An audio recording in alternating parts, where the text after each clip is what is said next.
علی بھائی اگلا سوال ہے، مجھے پیشاب کے قطروں کی بیماری ہے، جب کبھی بھی پیشاب کے بعد وضو کر کے نماز پڑھتا ہوں تو تھوڑا بہت قطرہ نکل ہی آتا ہے، پھر دوبارہ سے کپڑے پاک کر کے نیا وضو کر کے نماز پڑھنی پڑتی ہے، پلیز میری اس مشکل کا کوئی حل بتائیں۔ مجھ جیسے کئی نوجوانوں کے ساتھ یہ مسئلہ ہے لیکن وہ سوال پوچھنے سے شرم محسوس کرتے ہیں، آپ کا جواب ان تمام نوجوانوں کے لیے بھی مفید ثابت ہوگا۔ دیکھیں جی، میں نے اس کے اوپر آلریڈی 2012 کے اندر ایک ڈیٹیلڈ ویڈیو ریکارڈ کروائی تھی، مسئلہ نمبر 42، وضو، غسل، استنجا اور تیمم، اس قسم کے مسائل کے اوپر۔ اس میں نے اس کو ڈسکس کیا تھا، الگ سے کلپ بھی ہے، میں آج بھی تھوڑا اس کو بریف کر دیتا ہوں۔ ظاہر ہے اب میری ویڈیوز جو ہے وہ ہر طبقے کے لوگ سنتے ہیں، اس میں میل بھی ہیں، فیمیل بھی ہیں، جوان بھی ہیں، شادی شدہ بھی ہیں، غیر شادی شدہ بھی ہیں۔ کوشش کروں گا کہ کنٹرول الفاظ میں ایک میسیج کنوے بھی ہو جائے۔ سب سے پہلے تو یہ سمجھ لیں کہ جس طریقے سے وضو اور غسل ایک ایکٹیویٹی ہے، اس طرح استنجا کرنا بھی ایک ایکٹیویٹی ہے، اس کو سیکھنا پڑے گا۔ بغیر سیکھے آپ کو یہ طریقہ نہیں آئے گا، ہر چیز کو سیکھنا پڑتا ہے، آٹومیٹکلی تو چیزیں نہیں آتی ہیں۔ یہاں تو ہماری عوام کا یہ حال ہے کہ لوگ ہر وضو سے پہلے استنجا کر رہے ہوتے ہیں۔ مجھے تو کتنا عرصہ یہ بات سمجھ ہی نہیں آئی ہے کہ لوگ نماز کے لیے آتے ہیں تو باتھ روم میں انٹر ہوتے ہیں اور ساتھ ہی باہر نکل آتے ہیں۔ میں کہتا ہوں یار اتنی دیر میں تو انسان پیشاب نہیں کر سکتا، اور استنجا جو سنت کے مطابق کرنا ہے وہ تو بڑا ٹائم لگتا ہے، یہ جاتے کیا کرنا ہے؟ وہ تو مجھے بہت عرصے کے بعد پتہ چلا کہ لوگوں میں یہ عقیدہ ہے کہ اگر کسی کا وضو جو ہے ہوا خارج ہونے سے بھی ٹوٹا ہے نا تو اس کو اب استنجا کرنا پڑے گا۔ اب یہ پتہ نہیں کہاں سے بات گھڑی ہے انہوں نے، حالانکہ استنجے کا تعلق تو پیشاب کرنے کے ساتھ ہے، اس چیز کے ساتھ تو ہے ہی نہیں ہے، تو فزیکلی تو کوئی نجاست اس طریقے سے سامنے نہیں آتی اس میں۔ اچھا، جو لوگ بیچارے کر بھی رہے ہیں اور وہ بھی اس طریقے سے کر رہے ہیں کہ ان کو اس تکلیف سے گزرنا پڑتا ہے کیونکہ انہیں صحیح طریقہ نہیں آتا ہوتا۔ بخاری اور مسلم دونوں میں حدیث ہے، نبی صلی اللہ علیہ وآلہ وسلم نے فرمایا، جب بھی کوئی شخص تم میں سے قضائے حاجت کے لیے جائے تو نہ کعبے کی طرف منہ کرے اور نہ پیٹھ۔ گھروں میں پہلے یہ اہتمام ہونا چاہیے کہ ایگزیکٹ قبلہ رخ، نہ منہ ہو نہ پیٹھ ہو رہا ہو، اینگل بلکہ 90 ڈگری کا اینگل رکھے۔ میں تو جب کبھی بھی یعنی کنسٹرکشن میں انوالو ہوں اپنے گھر کے سلسلے میں تو بالکل اس طریقے سے، اگر قبلہ اس طرف ہے سیٹ ایسے لگوائی ہے۔ پھر بخاری اور مسلم دونوں میں حدیث موجود ہے، نبی صلی اللہ علیہ وآلہ وسلم نے فرمایا کہ کوئی شخص بھی اپنے دائیں ہاتھ سے استنجا نہ کرے، بائیں ہاتھ سے کرے۔ پھر صحیح مسلم میں حدیث ہے، ایک شخص یہودیوں میں سے آ کے حضرت سلمان فارسی کو تنزیہ طور پہ کہتا ہے کہ تمہارے صاحب تو تمہیں قضائے حاجت کا طریقہ بھی بتاتے ہیں۔ وہ کہتے ہیں ہاں، ہمارے لیے فخر کی بات ہے، ہمارے نبی نے ہمیں یہ بھی بتایا ہے کہ ہم نے پیشاب کس طرح کرنا ہے۔ پھر انہوں نے کہا سنو، ان گل کی تھی تو سن کے جا، نبی علیہ السلام نے ہمیں دائیں ہاتھ سے استنجا کرنے سے منع فرمایا ہے، نبی علیہ السلام نے ہمیں حکم دیا کہ ہم اپنے بائیں ہاتھ سے استنجا کریں۔ ظاہر ہے یہ اسی کے لیے جس کا بایاں ہاتھ کام کرتا ہے اس کے لیے، اگر کوئی بیچارہ کوئی شرعی عذر ہے وہ ایک الگ چیز ہے۔ اور نبی صلی اللہ علیہ وآلہ وسلم نے ہمیں قبلہ رخ بیٹھنے سے منع فرمایا ہے، اور نبی صلی اللہ علیہ وآلہ وسلم نے ہمیں 3 سے کم ڈھیلوں سے استنجا کرنے سے منع کیا ہے۔ ظاہر ہے جب بڑا پیشاب کریں گے تو کم از کم 3 ڈھیلے استعمال کرنے ہیں، بلکہ بخاری و مسلم میں ایک حدیث ہے کہ 3 سے زیادہ بھی کرنا ہے تو طاق کرو، 5 یا 7، یعنی یہ افضل ہے، لیکن 3 سے کم نہیں۔ پھر حضرت سلمان فارسی کے الفاظ ہیں مسلم شریف کی اس حدیث میں کہ نبی علیہ السلام نے ہمیں ہڈی اور گوبر سے استنجا کرنے سے منع فرمایا، کیونکہ وہ ترمذی، ابو داؤد، ابن ماجہ میں آتا ہے نا کہ جنہوں نے آ کے ریکویسٹ کی تھی کہ اللہ نے ہماری غذا اس کے اندر رکھی ہے تو آپ اپنی امت کو منع کر دیں کہ ہمیں یہ اس سے استنجا نہ کریں۔ یہ کئی لوگوں کو آپ دیکھتے ہیں نا ایسی جگہوں پہ پیشاب کرنے سے کوئی جنات وغیرہ کا آسیب کا بھی اثر ہو جاتا ہے، اس کی وجوہات بھی یہی ہوتی ہیں۔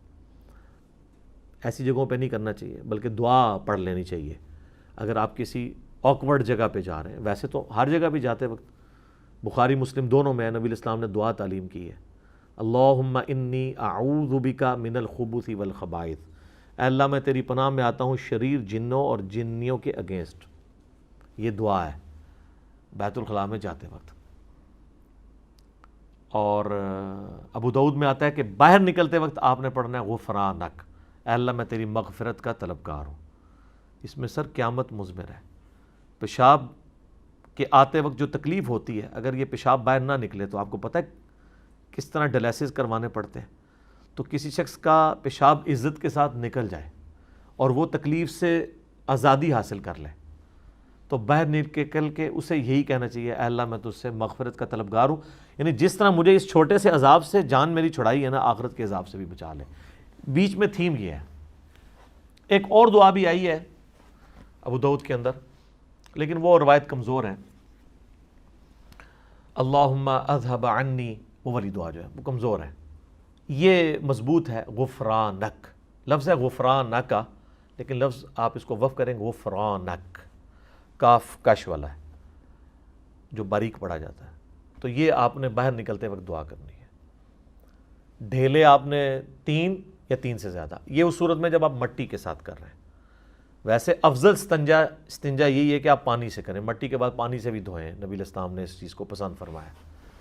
لیکن ظاہر ہے جہاں پہ پانی تردد تھا وہاں پہ تو مٹی نعمت تھی نا، اور مٹی تو سورۃ المائدہ میں، سورہ نساء میں اللہ تعالیٰ نے خود طہارت کا ذریعہ اسے بنا دیا.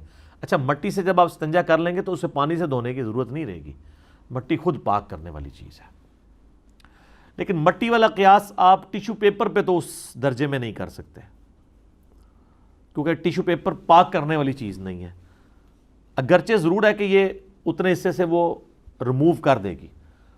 اس کا ایک اور آپٹیمل سلوشن میں آپ کو بتا دیتا ہوں جو باہر کے ملکوں میں لوگ کر لیتے ہیں، جو سمجھدار لوگ ہیں.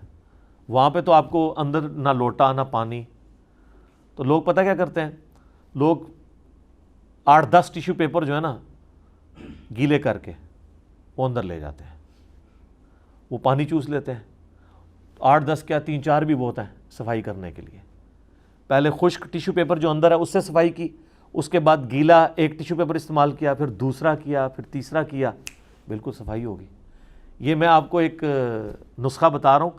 ایئرپورٹس کے اوپر بھی جہاں پہ ٹوائلٹس کے اندر پانی موجود نہیں ہوتا، یہ میں 2004 کے اندر چائنا گیا ایک آفیشیل کام کے سلسلے میں، تو وہاں پہ ہمیں یہی پرابلم تھی. تو ہم نے پھر خیر چونکہ وہاں پہ کئی دفعہ ہمارے سینئرز بھی جا چکے تھے تو ہمیں پتہ تھا. ہم تو ٹوائلٹ میں جب جاتے تھے تو وہ جو پینے والی پانی کی بوتل ہے نا، تو وہ ایک بار آپ نے لے لی منرل واٹر کی، اس کے بعد آپ کے پاس تو باہر سے بھر کے اندر لے جاتے تھے. لیکن بعض اوقات تو یہ بھی نہیں ہوتا نا، اب ایئرپورٹ پہ کیٹاسٹرافک کنڈیشن، آپ کا بوتل بھی نہیں ہے، پھر کیا کریں گے؟ تو ٹیشو پیپر تھوک کے حساب سے لگے ہوتے ہیں ٹوائلٹ کے اندر، باہر بھی ہوتے ہیں پوچھنے کے لیے. اب تو یہ کورونا کی جہاں پہ نیگیٹو چیزیں، یہ پازیٹیو چیز آئی ہے کہ اب تو پانی سے ہاتھ دھونے شروع کر دیے انہوں نے بھی، جو صرف ٹیشو پیپر سے ہی صفائی کرتے تھے. ہاں یہ بھی فائدہ ہوا ہے نا. تو ہر شر میں سے خیر نکلتا ہے. تو آپ ٹیشو پیپر گیلے استعمال کریں تو آسانی کے ساتھ استنجا کر سکتے ہیں. بڑا استنجا بھی کر سکتے ہیں، چھوٹا استنجا بھی کر سکتے ہیں. تو یہ یعنی ہر چیز کے آداب ہیں، نبی علیہ السلام نے اس کو تعلیم فرمایا ہے اور بڑے طریقے سے چیزوں کو امت تک پہنچایا گیا تاکہ وہ ان چیزوں کو صحیح طریقے سے فالو کریں. اب رہ گیا یہ پیشاب کے قطروں والا مسئلہ، تو وہ اس لیے ہوتا ہے کہ چونکہ یہ لوگ پیشاب کرنے کے بعد استنجا کرنے کا ان کو طریقہ نہیں آتا. جو چیز نیچرل آپ کے باڈی کا حصہ ہے اس کو یہ بیماری سمجھے ہوتے ہیں. بیماری کو میں مانتا ہوں، میں یہ نہیں کہتا ہوں کہ بیماری نہیں ہوتی، وہ کئی لاکھوں لوگوں میں کسی ایک بندے کو ہوتی ہے. یہاں تو آپ جس نوجوان سے پوچھیں وہ کہہ رہے ہیں مجھے بیماری ہے، جوان کیا بوڑھا کیا. مجھ سے لوگ ڈسکس کرتے ہیں کہ جی وہ جناب جی وہ استنجا کر کے وضو کر کے جیسے ہی پہلی رکعت نیت کی ہے تو لگا جیسے قطرہ نکل گیا. وہ کہتے ہیں جی کیا کریں؟ میں نے کہا جی کیا کریں، جا کے وضو دوبارہ کریں، کپڑے پاک کریں، اور کیا کریں. وہ سمجھتے ہیں کہ جی ہمیں کوئی ریلیکسیشن مل جائے گی، جی ہمیں معاف ہے. اس طرح تو معاف نہیں ہوگا. پہلے آپ کو شرعی طور پہ مریض ثابت ہونا ہوگا. اس کے ثابت ہونے کے لیے یہ ہوگا کہ اسی سے اگر آپ یہ کاؤنٹر کوشچن کر لیں، یہ جس طرح کورونا کا چیک کرتے ہیں نا وہ، کہ خشک کھانسی تو نہیں آ رہی، سانس تو نہیں رک رہا، آپ کو بیماری قطروں کی ٹیسٹ بتا دیں، ان سے پوچھیں یہ قطرے آپ کو اس وقت آتے ہیں جب آپ نے پیشاب نہ کیا ہوا ہو. یعنی ایک بندہ صبح اٹھا ہے اس کو قطرے آنے شروع ہو جائیں، وہ کہے گا نہیں جب پیشاب کر کے فارغ ہو تو پھر قطرے آتے ہیں. تو اٹ مینس کہ آپ کو استنجے کا طریقہ نہیں آتا. ورنہ اگر یہ قطروں کی بیماری ہو نا، جن لوگوں کو استغفر اللہ یہ ہوتی ہے، ان کا مثانہ کمزور ہوتا ہے، وہ عام حالت میں بھی ان کے قطرے نکلتے رہتے ہیں، وہ لاکھوں میں کوئی ایک ہوتا ہے. ان کو آپ پوچھیں تو یہ آپ کو کہیں گے 1-2 بار قطرہ آتا ہے پھر سکون ہو جاتا ہے. سکون اس لیے ہوتا ہے کہ وہ نیچرل آنا ہوتا ہے، وہ آپ کو نکالنا ہوگا. اس کو میں نے ایک مثال سے سمجھایا سائنٹیفکلی، آپ اگر اس کو سمجھ لیں، آپ کسی نل کے ساتھ کوئی ایک ربڑ کا لمبا پائپ جوڑ دیں، پیچھے سے نل کھول دیں، اس پائپ میں سے پانی نکلے گا، تھوڑی دیر بعد آپ نل کو بند کر دیں، تھوڑی دیر تو پانی نکلے گا، پھر پانی رک جائے گا کیونکہ پیچھے سے نل بند ہو گیا۔ لیکن وہ جو ربڑ کا پائپ ہے، اس کی جو اندر والی دیوار ہے، ان دیواروں کے ساتھ جو پانی چپکا ہوا ہے وہ تو نہیں نکلا۔ اس کا ثبوت یہ، وہ جیسے ہی آپ یوں اس کو اٹھائیں گے پائپ کو، پھر آپ دیکھیں کتنا پانی اس میں سے نکل آئے گا۔ وہ پانی کہاں سے آیا ہے؟ وہ ٹوٹی میں سے تو نہیں آیا، وہ اس کی دیواروں کے ساتھ تھا۔ اس طریقے سے پیشاب کی بھی ایک نالی ہے۔ پیشاب اگر مثانے سے لاک ہو جائے، جس طرح پیشاب آنے کے بعد نیچرلی لاک ہو جاتا ہے، تو پیشاب کی نالی کے دیواروں کے ساتھ تو پیشاب لگا ہوا ہوتا ہے، وہ تھوڑا سا ہوتا ہے، اس کو نکلنے کے لیے تھوڑا ٹائم چاہیے ہوتا ہے، اس کے لیے آپ کو تھوڑی دیر چہل قدمی کرنی ہوگی۔ آپ ذرا کے پی میں چلے جائیں، پٹھان لوگ جسے ہم پنجابی میں وٹوانی کہتے ہیں، عربی میں سے الاستبراء کہتے ہیں۔ ابن ماجہ میں ایک روایت بھی ہے لیکن کمزور ہے، لیکن امام ابن ماجہ نے اس کے اوپر باب باندھا ہے کہ کم از کم 3 دفعہ شرمگاہ کو جھاڑنا ہے، ٹھیک ہے؟ یہ روایت لے کے روایت کمزور ہے، لیکن اوپر امام ابن ماجہ کا باب باندھنا اس حدیث کے اوپر اس کو ایز اے ٹرم تو ثابت کرتا ہے نا، تو عملی تواتر بھی اس کے اوپر موجود ہے۔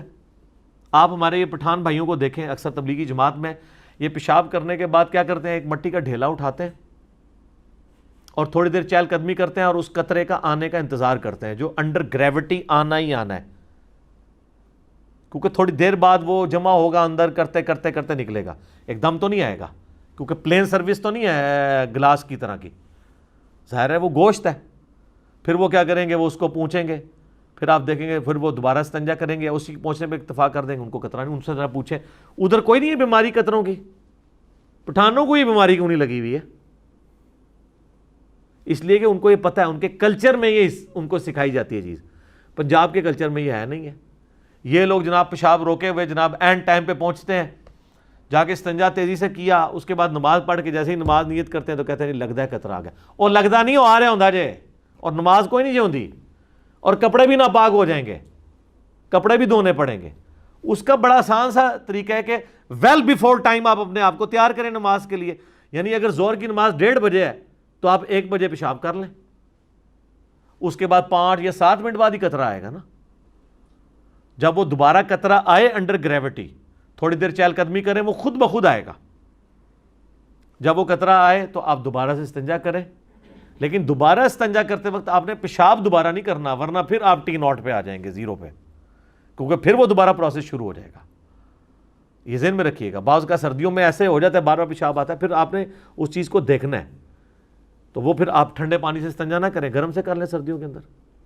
اور پھر جب آپ اس طریقے سے انڈر گریوٹی جب وہ قطرہ آ رہا ہوگا نا، یا اگر وہ تھوڑی دیر بعد آتا ہے تو آپ تھوڑی دیر چہل قدمی کرنے کے بعد دوبارہ واش روم میں جائیں اور اپنے آپ شرمگاہ کو اس طریقے سے سونت لیں کہ اس کو آپ جس طریقے سے، یعنی آپ گائے کا دودھ دھویا جاتا ہے، اس طریقے سے آپ شرمگاہ کو سونتے تو وہ قطرہ باہر نکل جائے گا، لیکن وہ فوراً نہیں، تھوڑی دیر بعد، 5-7 منٹ بعد، پھر آپ کو سکون ہو جائے گا۔ میں کتنے لوگوں کو، نوجوانوں کو بتایا، ان کے مسئلے حل ہو گئے، ان کو دوبارہ قطرہ نہیں آتا۔ یہ جو کہتے ہیں نا کمزوری ہے، دوائی شوائی، یہ اس کی ضرورت ہی نہیں سر۔ یہ تو اللہ نہ کرے کوئی بیماری ہے تو لاکھوں میں کسی ایک بندے کو ہوتی ہے۔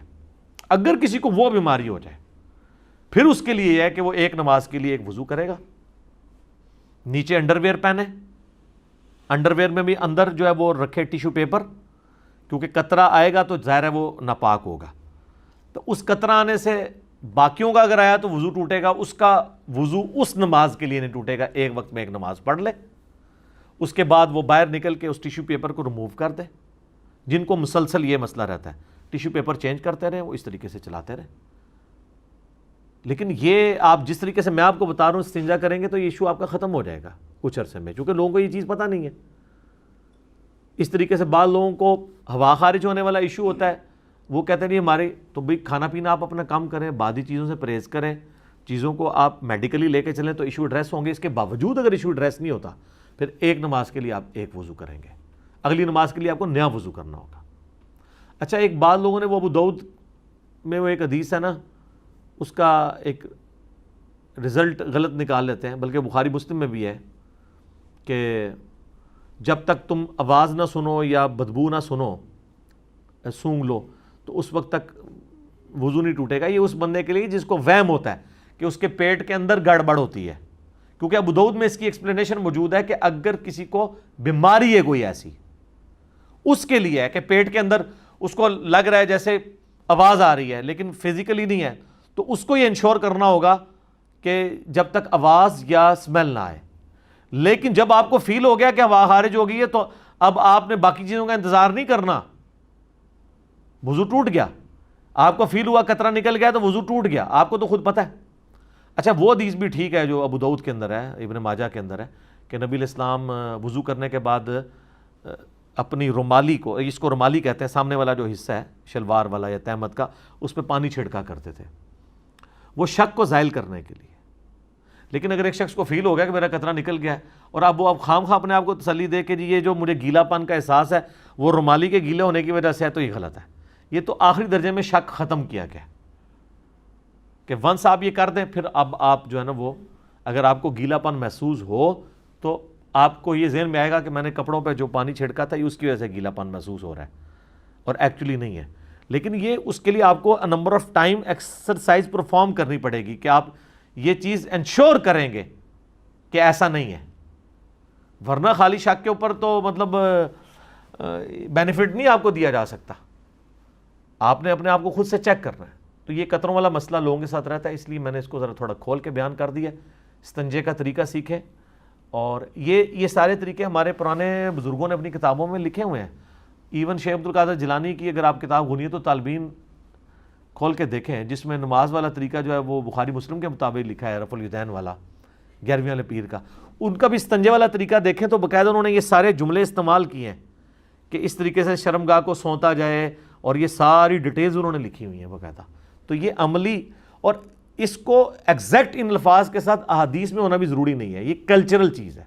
حدیث تو آپ کو گائیڈ لائنز بتائے گی کہ قطروں سے بچنا ہے، ٹھیک ہے جی، پیشاب کے لیے یہ ریکوائرمنٹس ہے کہ آپ نے، اب وہ جو حدیث ہے حضرت سلمان فارسی والی، اس میں تو یہ الفاظ ہی نہیں ہے کہ آپ نے اپنے کپڑوں کو چیٹوں سے بھی بچانا ہے، تو یہ انڈرسٹوڈ ہے، وہ باقی حدیثوں میں موجود ہے۔ بخاری مسلم میں حدیث ہے نا کہ نبی علیہ السلام گزر رہے تھے، آپ فرمائیں 2 قبر والوں کو عذاب ہو رہا ہے، ایک جو ہے وہ پیشاب کے چھینٹوں سے نہیں بچتا تھا اور دوسرا چگلی کھایا کرتا تھا، پھر آپ نے ایک ٹہنی توڑ کے اس کے 2 حصے کر کے اس میں ڈال دیے، فرمایا کہ میں اللہ سے امید کرتا ہوں جب تک یہ ہری رہیں گی ان کے عذاب میں تخفیف ہوگی، نبی علیہ السلام کے مبارک ہاتھوں کی برکت سے۔ تو وہ پیشاب کے چھینٹوں سے بھی بچنا ہے آپ نے، اور اصل مقصد پیشاب کے چھینٹوں سے بچنا ہے۔ یہ جو کہتے ہیں کھڑے ہو کے پیشاب کرنا، بیٹھ کے پیشاب کرنا، یہ ٹھیک ہے کہ عمومی سنت نبی علیہ السلام کی بیٹھ کے ہے، اس پہ میرا کلپ ریکارڈڈ ہے۔ لیکن اگر کہیں پہ مرد کو کھڑے ہو کے پیشاب کرنا پڑتا ہے تو وہ بخاری میں حدیث ہے کہ نبی علیہ السلام نے کیا ہے۔ امام ترمذی نے باقاعدہ پہلے بیٹھ کے پیشاب کرنے والی حدیث لی ہے، اس کے بعد انہوں نے چیپٹر بنایا کہ اس میں رخصت کا بیان، کہ آپ کو اجازت ہے کہ مرد کھڑے ہو کے پیشاب کر سکتا ہے۔ یہ تو کتنی مرد کے لیے کتنی سہولت ہے۔ آج کل آپ ملٹی نیشنل ہوٹلوں میں، آپ ایئرپورٹس کے اوپر دیکھیں مردوں کے کھڑے ہونے کی پیشاب کی جگہ بنی ہوتی ہے، آپ بڑے احتیاط سے پیشاب کریں، آپ کو چھینٹے بھی نہیں پڑتے۔ اور اگر آپ کو چھینٹے پڑ رہے ہیں تو بیٹھ کے پیشاب بھی کرنا منع ہوگا۔ اگر آپ ایسی پتھریلی زمین پہ کر رہے ہیں کہ آپ کے اوپر پڑ رہے ہیں تو اس سے بہتر ہے آپ کسی اونچی جگہ پہ کھڑے ہو کے پیشاب کر لیں مرد کے لیے۔ اس لیے نبی علیہ السلام نے لاٹھی بھی ساتھ رکھی ہوتی تھی، آپ پہلے زمین کو نرم کرتے تھے۔ اب تو سر پیشاب کرنا ہی بڑا آسان ہو گیا، یہ اٹیچ باتھ اتنی بڑی نعمت ہے کہ آپ سوچ نہیں سکتے۔ اس زمانے میں بھی اٹیچ باتھ کیا، گھر میں ایک باتھ روم ہی ہوتا تھا، اور وہ بھی چھوٹے پیشاب کے لیے۔ بڑے پیشاب کے لیے تو عموماً زمین میں جانا پڑتا تھا باہر، اگر چھتوں میں بھی تھا تو اس کی صفائی کا اہتمام ہم نے تو خود یعنی اپنے بچپن میں دیکھا ہے کہ وہ اس طریقے سے وہ صفائی کرنے والی عورت آتی تھی، اور کس طریقے سے وہ، اب میں سوچتا ہوں کہ یار کتنا محنت کا کام تھا وہ عورت کرتی تھی۔ یہ سیوریج سسٹم تو نہیں تھا اس زمانے کے اندر، یہ تو ہم نے اپنے بچپن میں یہ چیزیں دیکھی ہوئی ہیں۔ گاؤں ایریا میں تو ابھی بھی آپ چلے جائیں، وہاں پہ خطرہ بھی، اب رات کے وقت اگر آپ کو باہر جانا پڑ جائے تو یہ بھی خطرہ ہوگا کوئی بچھو نہ لڑ جائے، کوئی سانپ نہ کاٹ جائے، کتنے ایشوز ہیں وہاں پہ۔ یقین کریں پیشاب کرنا بھی ایک ایکٹیویٹی ہوتا ہے۔ یہاں پہ ایک بات یاد رکھیے گا، صحیح مسلم میں حدیث ہے کہ جب 2 خبیث چیزیں آئی ہوئی ہوں نا تو نماز قبول نہیں ہوتی، ایک پیشاب اور ایک پخانہ، گندگی والی چیز ہے نا۔ پیشاب اور پخانے کو آپ روک کے نماز نہیں پڑھ سکتے، لیکن اس صورت میں جب اس کی شدت زیادہ ہو کہ نماز میں آپ کا دھیان لگا رہے اس کی طرف، تھوڑا بہت کسی کو پیشاب آیا ہے جس کو وہ روکنے میں اس کو کوئی تردد نہیں, کوئی تکلیف نہیں, کوئی توجہ نہیں بٹے گی, الٹا وہ یہ سوچ رہا ہے کہ اگر میں نے پیشاب کیا تو میں تو اب نماز پھر پونے گھنٹے بعد ہی پڑھوں گا, پھر مجھے قطرہ آئے گا, میں کیا کروں, یہ ایسے شخص کو اگر وقتی طور پہ ہلکا سا پیشاب روکے وہ نماز پڑھ لے گا, اس کی نماز درست ہے. لیکن شدت کے ساتھ آیا ہے تو پھر نہیں. وہ تو مسلم شریف میں حدیث ہے, عبداللہ بن عمر کے سامنے کھانا لا کے رکھا گیا, اقامت شروع, انہوں نے کہا نماز تو میں نہیں, بعد میں پڑھوں گا, پہلے کھانا کھاؤں گا. نبی اسلام نے ہمیں حکم دیا ہے کہ جب کھانا سامنے آ جائے تو پہلے کھانا کھانا ہے, نماز بعد میں پڑھنی. لیکن یہ بھی یاد رکھیں کہ یہ نہ ہو کہ آپ کا کھانا ہمیشہ اذانوں کے وقت ہی آ رہا ہو. دیکھیں نا, باقی کاموں کو بھی تو ہم نے مینیج کیا ہوتا ہے. مثلا میں نے اپنے کاموں کو مینیج اس اعتبار سے کیا کہ بھی میں نے مغرب سے پہلے کھانا کھانا ہے یا مغرب کے بعد کھانا ہے. یہ نہیں ہے کہ عشاء کی اذانیں شروع ہو رہی ہیں وہاں سے کھانا آ جائے, اور یہ بھی نہیں ہے کہ میں اگر تھوڑی دیر لیٹ بھی کر دوں گا تو مر جاؤں گا, یہ بھی نہیں. پرانے زمانے کے لوگوں پہ آپ نے قیاس نہیں کرنا. اگر عبداللہ بن عمر یہ بات کر رہے ہیں نا تو سر وہ بیچاروں نے صبح کے وقت کی روٹی کھائی ہوتی تھی, پورے دن کی مزدوری ہوتی تھی, ان کی تو حالت ہی کوئی نہیں ہوتی تھی. وہ کھانا کھائے بغیر تو ان کا پورا نماز میں بھی دھیان کھانے کی طرف رہے اگر وہ کھانا نہ کھائیں, اور کھانا بھی پھر تھوڑا سا کھانا ہوتا تھا انہوں نے. ان کے لیے واقعی ایشو ہے. جو پورا دن ہی چرتے رہتے ہیں ان کے لیے یہ مسئلہ نہیں ہے. وہ نماز سے پہلے بھی کھا رہے ہوتے ہیں, نماز کے بعد بھی کھا رہے ہوتے ہیں, سونے سے پہلے بھی کھاتے کھاتے سوتے ہیں, اور سو کے اٹھ کے بھی کھانا شروع کر دیتے ہیں. ادھر زیادہ تر لوگ یہی کر رہے ہیں نا, کھانے کے معاملے میں کوئی احتیاط نہیں ہے. ہاں آپ تھوڑا تھوڑا کھاتے رہیں, بے شک زیادہ دفعہ کھائیں ٹھیک ہے, اوور ایٹنگ نہیں کرنی چاہیے. اور یہ جو لوگ بڑا لوگوں کو شوق ہوتا ہے وہ جناب صبح اٹھ کے نا ناشتہ کرنے سے پہلے برش کر رہے ہوتے ہیں. کوئی فائدہ نہیں اس برش کرنے کا. جو کام آپ کے ساتھ کھانے نے ڈالنا تھا آپ کے دانتوں کے ساتھ وہ ڈال لیا. رات کو سونے سے پہلے برش کرنا ہے آپ نے, تاکہ ذرات دانتوں میں نہ رہیں, رات کو ان کو کام کرنے کا موقع نہ ملے کہ وہ کیڑا لگائیں. صبح ناشتہ کرنے سے پہلے تو جسٹ کلی کر لیں, کافی ہے, ہاتھ دھو لیں, اور ناشتہ کرنے کے بعد برش کریں, تاکہ دوپہر کے کھانے تک جو 8-10 یا 5-6 گھنٹے ہیں, تو 8-10 تو میرے جیسے لوگوں کے لیے جنہوں نے شام کو کھانا ہے, لیکن جنہوں نے دوپہر کو بھی کھانا ہے ان کے لیے 5-6 گھنٹے ہیں. ان 5-6 گھنٹوں میں دانتوں کو کیڑا لگنے کا موقع نہ اس کھانے کو ملے. تو کھانا کھانے کے بعد دانت دھونے چاہیے, تب فائدہ مند ہے. پہلے آپ دھوئیں گے اور بعد میں وہ لگا رہے تو کوئی فائدہ ہے؟ ہاں, جس نے وہ پہلے بھی نہیں دھوئے ہوئے بعد میں بھی نہیں دھوئے ہوئے تو پھر تو ظاہر ہے ایک دفعہ دھو لے بہتر ہے, لیکن کھانا کھانے کے بعد دھونے چاہیے. تو یہ کئی ساری چیزیں تھیں, میں نے ساتھ ساتھ بیان کر دی. امید ہے کہ یہ ہماری جب ویڈیو اپلوڈ ہوگی تو کئی نوجوانوں کا یہ مسئلہ حل ہوگا جو بیچارے اس طرح کے وہم میں پڑے رہتے ہیں. کئی لوگ ہیں بیچارے وہ 3 بالٹیاں ضائع کر دیتے ہیں, ان کا وضو ختم نہیں ہوتا, وہم ہی ختم نہیں ہوتا. یہ سب شیطان کی طرف سے ہوتا ہے. اس طرح کا وہم نہ کیا کریں. یہ وہم کوئی تقوی میں نہیں لائی کرتا ہے, یہ اللہ کی نافرمانی میں, شیطان کی پیروی میں.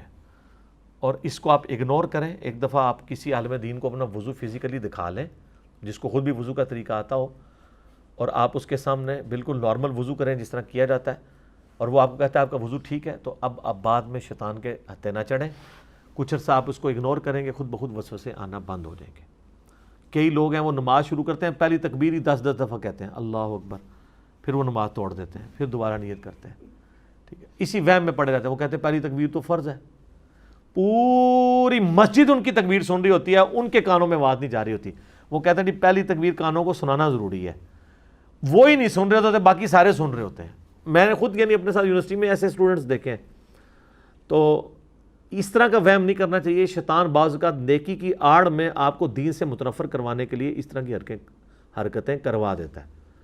اس طریقے سے بعض لوگ پاکی پلیدی کا دھیان کرنے کے چکر میں اتنا پانی ضائع کر دیتے ہیں, اور پھر جناب وہ 10 دفعہ کلمہ پڑھ کے نا وہ ہاتھ دھو رہے ہوتے ہیں.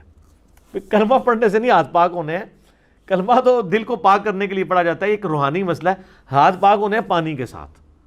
ٹھیک ہے, چاہے آپ کلمہ پڑھیں یا نہ پڑھیں, اس کے ساتھ اس کا کوئی تعلق ہی نہیں ہے. کپڑے بھی دھوتے ہیں تو وہ کتنی دفعہ اس کے اوپر کلمہ پڑھتے ہیں, اور پھر وہ پتہ نہیں کیا کچھ, کئی عورتیں ہیں جو وہم کا شکار ہوتی ہیں, اس طریقے سے پانی ضائع کرتی رہتی ہیں.